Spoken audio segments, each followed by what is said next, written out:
Biz bugun ertalab soat 11dan Privkaga chiqdik. Bizni bir kunlik Privkaga telefon qilib chaqirishgandi.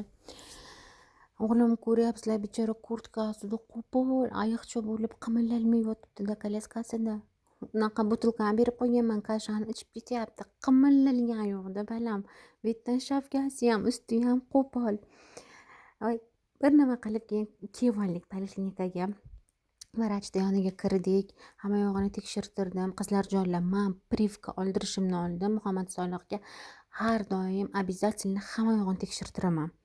Keyin Privka olaman. O'sha Privkani ham nima uchun olyapti, nimaga qarshi bu Privka, hammasini bittalab so'rab olaman. Даже doktorim ham mendan zerikib ketadi-da, tinmay savol berishimdan.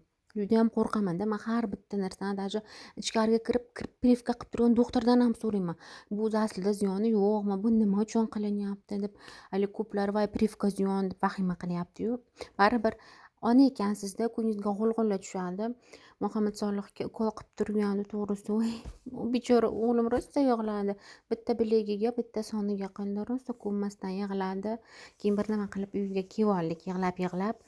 Keyin o'zim ayam, dadamlar, singlimlar bilan yoshligimiz o'tgan domga keldik. Mana ko'rib turibsizlar, уже 2 etажka, 3 etажka domlar buzilyapti-yu qizlarjonlar.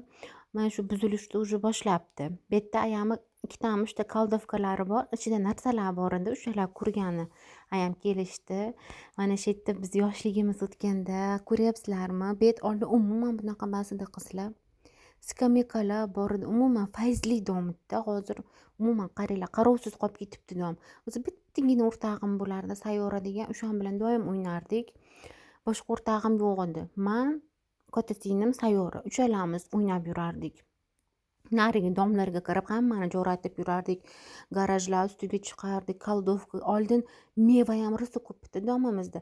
Mana shu koldovkalar ustida полностью har xil uzumlar bor edi. Uzumlar chiqsa, xolalar bizga jo'rayirdi. Qiz bala narsa nima bor tomma-tom yurib, tush pastga derdi. Lekin biz baribir quloq solmasdik qizlar.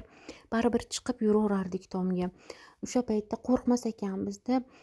Bizda domda o'rislar ko'p bo'lganda, o'rislarda odam o'tib qolsa, umuman boshqacha bo'lar ekan janozalar. Ajoyib qora grob, bunday to'rtta atrofiga shamlar, bir balolar qo'yib boshqacha qilar ekan ular. O'shalar tomosha qilib o'tirar ekanmiz. Hozir o'ylasam, qo'rqmay tomosha qilibman deyman. Ana ayam menga nimadirlar tushuntiryaptilar. Mana shu yerda bir nimalarim bor, buni olib ketmaysanmi, kerak emasmi deyaptilar.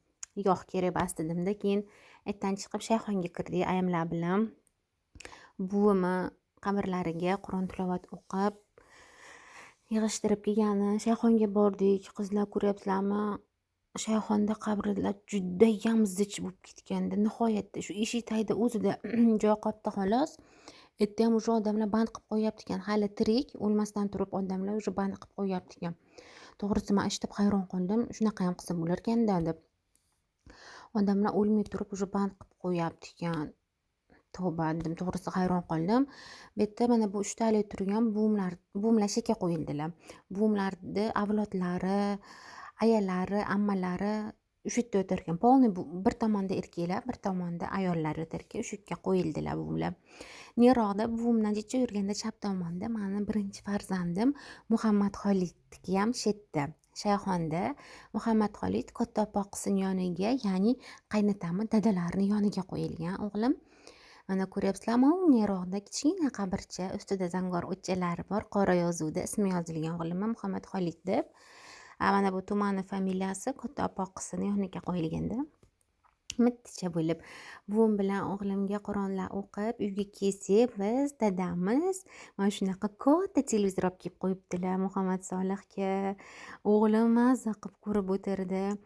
O'zi televizorimiz bor, spalnida turardi. U kichkinaroq 32lik edi. Endi zalga katta olamiz deb 55lik olishdi xo'jayinim. Shunaqa xursand Muhammad Solih, ko'ryapsizlarmi chapellar cholishini qizlar. Endi xudo xolasa hali ilganimiz yo'q, devaliga endi ilamiz qizlar. Qizinkalar, bizda Telegram va YouTube, Instagram sahifamizga obuna bo'lib qo'yinglar. Albatta, Telegram va Instagramimizda juda ham ko'p yangiliklarimiz bor. Ko'proq yangiliklar tashlanadi. Hammalaring obuna bo'lib qo'yinglar. Rahmat.